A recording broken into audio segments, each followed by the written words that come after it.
Peace, peace, peace, peace, peace, peace, peace, peace, peace, peace, peace. Is Andrew, the Promised Child, once again, and welcome to another episode of the ATPC Powerful Positive Talk. This is season 2. I got a good brother with me. This is a father, a husband, a good friend of a paratech. This is my brother Vernon. How you doing, brother? Doing great, man. Thanks for having me, man. No problem, man. I always wanted to get you up on here. You know, I recorded you before. It wasn't an actual interview, but I had you here putting in some work. Yes, sir. Yes, sir. Yes, sir. So I want to ask you, I'm going to get right into it. I wanted to ask you, where you from?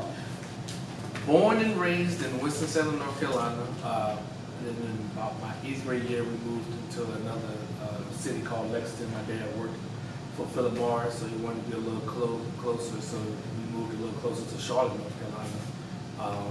And then when I graduated high school, I moved up to the great city of Richmond, Virginia, and I went to ECPI technical school, so hence why you see me doing a lot of the computer repair. And so for cell phone repair, I did go to school for it, got a degree in network technology from ECPI.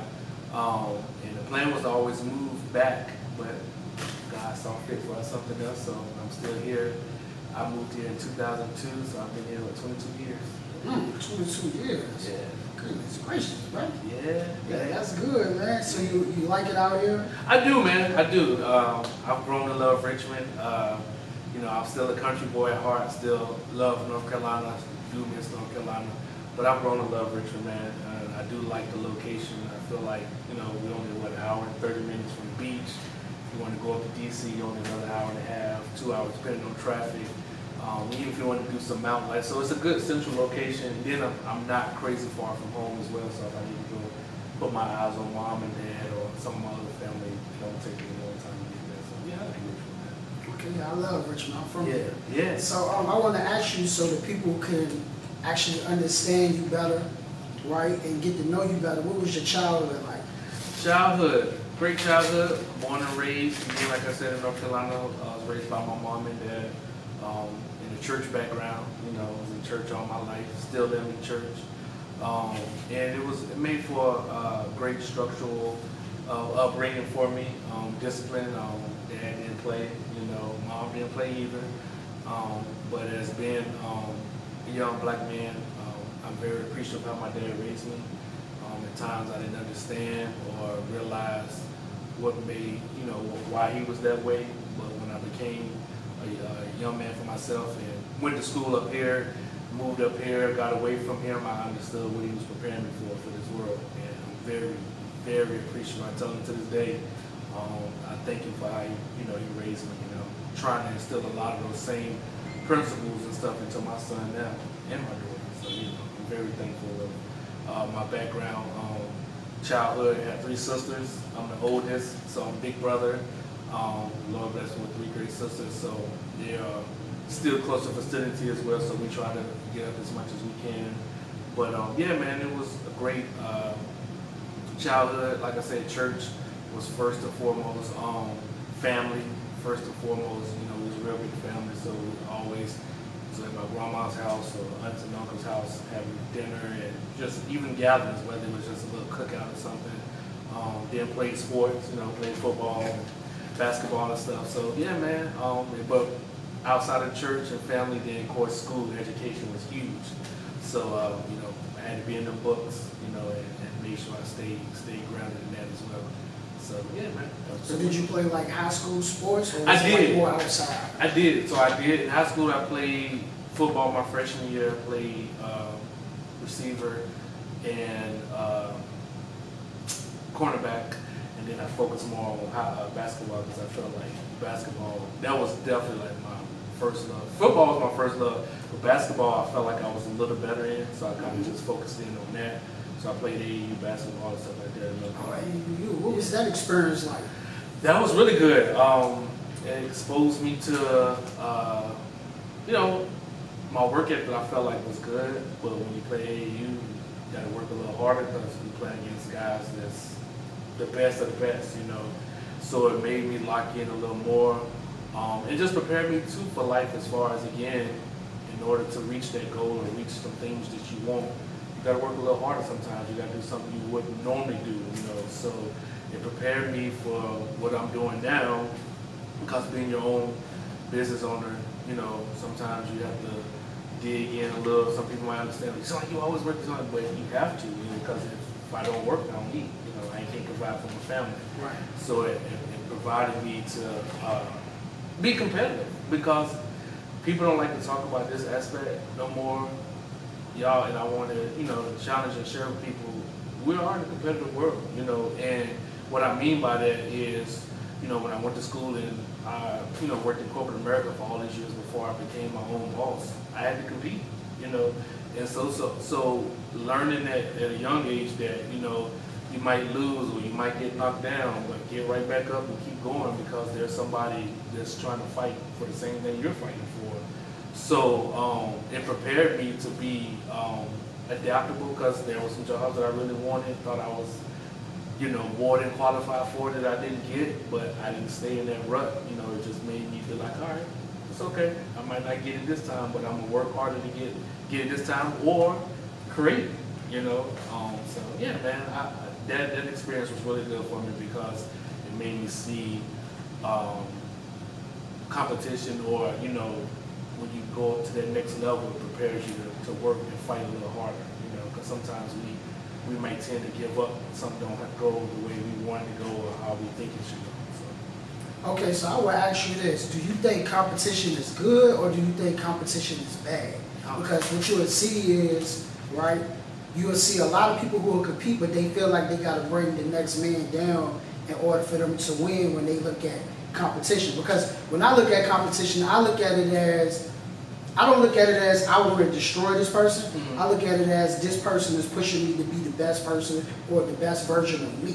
So do you think competition is good, or do you think competition is bad? I believe competition is great, like you say, when it's used and done the right way, you know. And, you know, this might segue, I've helped coach my son's Little League now, so football team. So it helps me to have to teach them, like, okay, we want you to be competitive, but not to the fact that where you tearing down your brother, because this is still your brother right here beside you. Yeah, we want you all to be the best, but it shouldn't be at the point where you're bringing somebody down to get better or achieve what you're trying to get, you know. Right. And competition is good, though, because it teaches you, again, to that want to, that fight, you know, because sometimes, again, you know, people just be so quick to just be like, all right, well, that's all right, I'm cool, or no, I don't want it. No, some things ain't gonna happen like that, you know, some things ain't meant to happen like that, because, you know, sometimes we don't appreciate it if it's just given to us or it happens immediately. Sometimes we might take it for granted. But competition is a good thing, but it does need to be, you know, what's the right word? I guess you could say tailored to make sure it's not, you know, where it's bringing somebody down, because, again, that's a great point. Sometimes people take competition and if it's tearing somebody down, then what good is it doing? You know, like, yeah, I want to beat you, but at the same time, it ain't the fact that I want to beat you, and I don't want to see you win and be in success either. You know what I'm saying? Like, and especially in our culture, in our demographic, sometimes we tear each other down more than we build up, and that's not good at all. Right, I agree with you 100%. So I want to get back to the Christian upbringing, right? Yes, sir. So you see a lot of brothers and sisters who grow up Christian, mm-hmm. right? And as they get older, they are no longer Christians anymore. What made you choose to stay with Christianity as you got older? Because you could have easily, when you turned 18, hey, that's father and mother's rules. Yeah. I'm not even doing this anymore. What made you choose to stay that route? So, it's, you know, not to be deep or go into the word, but the scripture says, train up a child in the way he should go, and they won't depart from it. You know, and part of that training up and learning in anything is I end up developing my own personal walk with God myself. You know, like you said, that's a great point. You say when you're younger, we do tend to lean on mom and dad, or, you know, we know in that house, wasn't no choice. Going to church, get up, you know, you're not. So you know, we get that. But when I started to have that real relationship with God for myself, I had to have it. It's not a choice or whatever. It's part of my lifestyle. This is who I am. And, you know, I'm unapologetically that. You know, I don't apologize for what I believe in. I don't cast no aspersions or try to judge or nothing like that. It's just my personal thing. And if somebody asks me about it, then yeah, you know. But it's that personal relationship, man. God has just been good for me. And one thing that I can say that helped even draw it closer, and I know he was real, is because when I moved up here, as I was saying, I was in college, there was a point in time, you know, did some tests and they thought I might have had a form of cancer. Okay. So my mom, you know, being moms and stuff, they think, you know, sometimes we can't handle certain stuff, and she didn't really want to tell me, and I knew something was up, and I was like, nah, Mom, what's going on? So she told me. And when I got back to Richmond, because I was still going back and forth to North Carolina a lot, I was, you know, see my parents and stuff. I was homesick, so a lot of weekends I would still be going to Carolina. So when I came back, this was one of the first times I ever really did that. I just prayed and I said, okay, God, I trust you. I don't understand what's going on, but I need you to come in and be here for me right now. And he did. The next time I got tested and everything came back great. They were just like, we don't know what happened, but everything's fine. And during that time, it just strengthened my relationship with him, man. So, you know, I know some people feel like he might not be real or they might not be real to them, but you can't tell me that, you know, he's not real to me, you know. And, you know, that's what it is. The basic answer to the question, man, just the relationship, man. It's a relationship. You can't go by, and that's the sweet thing about him. He don't want you to go by what other people tell you. He wants you to find out for yourself. You know, you got to find out for yourself.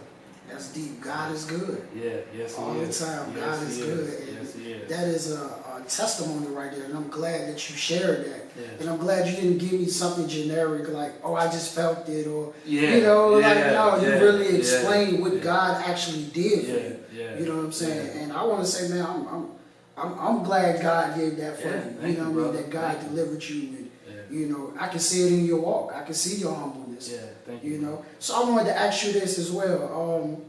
When did you realize you had a talent for fixing like electronics? So I'm glad you asked this question because in our community and then it was school, like I was one of those ones, I didn't really care for school. Like I not saying I hated school, but I don't really want to go to school if I don't have to. But you know, in high school and stuff, I didn't really know what I wanted to do, like as far as my major. And my dad, you know, anybody who knows, you come in the house and stuff, they always say there's one king of the castle. And my dad was like, look, all right, you don't know what you want to do, but look, it's only one king in the castle, so you either gonna have to, you know, get a job, you know, go to school. He wasn't like forceful, like saying you have to go into the military or nothing like that, but he was like, you know, if there's something you want to do, you can. But he was like, you're not gonna just sit here and lay around.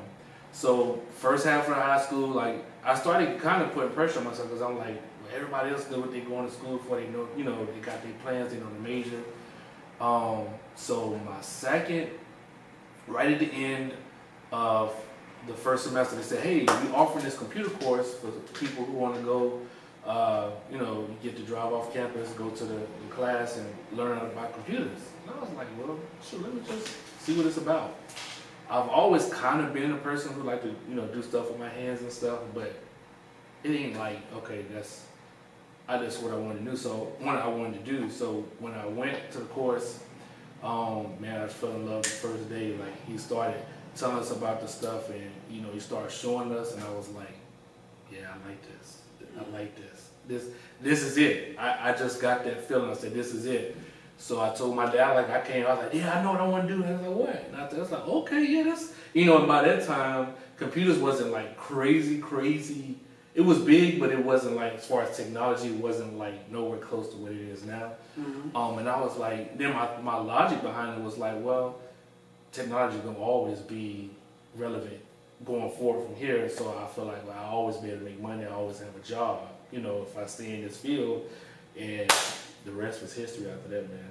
And that's how, yeah. Okay, so that was your first time during that particular time, that moment in life, that was your first time actually doing that? Yeah, that was my first time building, putting anything together, really learning the concept and all that, man. Like, I knew the basics because, you know, we used them in class and stuff sometimes and stuff like that. But the tearing down and the tearing down and building and fixing and stuff like that, yeah, I never did that until that class. And that was my second semester of my senior year. So I say that to say to some other young brother or sister, anybody who's like, hey, I'm in high school and I don't know what I want to do, and you know, sometimes we put the pressure on them and say, you need to know, no. And it's good to be prepared. I'm not saying that it's good to know your next step, but sometimes it don't happen that way. And don't get down and beat yourself up. It's gonna happen at the right moment. So yeah. Wise words. Wise words is gonna happen at the right moment, yeah. for sure, at the right moment. So my next question would be, what advice do you have for someone who wants to be in the repair tech industry? Like, they 16, 17, even if they 25, 30, they said that they want to do, what advice would you have for them? Look, they have, especially at school now, y'all have a lot of those tech programs, and I forgot the name of the programs now, but a lot of schools out here, they have the techs where you can go and learn about this stuff for free. Do it, like in class. Like I said, I was privileged to have the opportunity where in that class, I actually got to drive off campus to go to that class. So that was an extra bonus as well. I'm like in a whole nother environment, and I got to get out of school and stuff. So like anything that you hear at school, whether they have, like you said, we have this computer class and it's free, take full advantage of it. To my older people who may be outside of school, they have a lot of resources here. A couple of programs and places where they offer, again, free computer courses. I say do this because, again, one, is free, you know, and then it helps you get that basic knowledge that you may be looking for. And then this is the one right here. Y'all cannot steal this because I'm about to try to get some shirts and stuff made. But I always joke that I have my PhD from YTU. Okay. People like, what's YTU? YouTube University. So go on YouTube, man. YouTube, there is so many different videos, man. I've become a plumber, carpenter, /way mechanic, and I'm being funny when I say that, y'all. I'm not really those things, but what I mean is because they have videos and resources out there to show the how-to, to show you how to do it. I was able to do some things and help save a little money. So go on YouTube, man. We on this social media, on our phones and computers, but there's so much stuff to accessible to us right here that a lot of times I think we sometimes take for granted and look over. And YouTube is a real big one, man. Y'all go on YouTube, it's a lot of how-to. I shouldn't tell y'all that because, you know, y'all might be like, you know, I don't need to come to y'all now, but but nah, seriously, you know, go to those free courses and stuff that they offer that you hear about. And like I said, go on YouTube, even just to see it. You know, sometimes we gotta see it sometimes first too, you know. So yeah. YouTube University, y'all, putting your own game. So my next question would be, what do you operate on the most? Like, what are you fixing the most? Computers, phones? Computers is still like our biggest repair for sure. And one of the biggest repairs that we do is the hard drive repair for laptops or desktops. And then phones. Unfortunately, a lot of people do break them phones. So phone screens is another real big one as well. But yeah, computers are still really big. And then honestly now too, the gaming computers and PCs, because I think once, you know, we always during the pandemic, during COVID, you know, a lot of people were stuck at home, and so a lot of people turned into like gaming and stuff like that. So that's been another big one that we do as well now too. All right, so y'all hear that, right? Make sure y'all get in contact with this brother. So we at the 1819 West Broad Street location. What's the other location that you be at? 3302 Williamsburg Road. That one's open from Wednesday through Saturday. Sundays I do kind of by appointments, and even on Mondays and Tuesdays. So it's the flea market on Williamsburg Road. Mondays and Tuesdays we are closed, but I still do appointments because I'm over here. So I have customers that will come over here and bring me their stuff, or I have people get, you know, I get calls and they're like, hey, come on over because I am at this location as well. But 3302 Williamsburg Road on the east end of Richmond near the airport. Yeah, the Lord bless us, we opened up that location last April.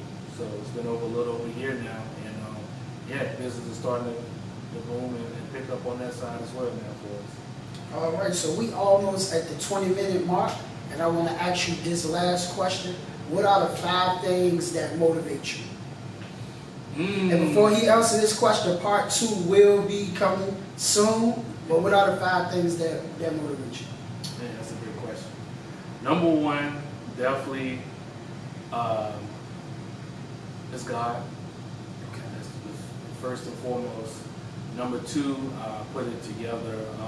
Well, number 2, this might sound crazy, and I'll expound it quick. I know we had time. It's me. Okay. Last 4 to 5 years of my life, I've been focused on self-care as the best care. So much in our life we've heard, okay, love your brother as you love yourself. But if you don't even love and take care of yourself, how can I take care of you? Right.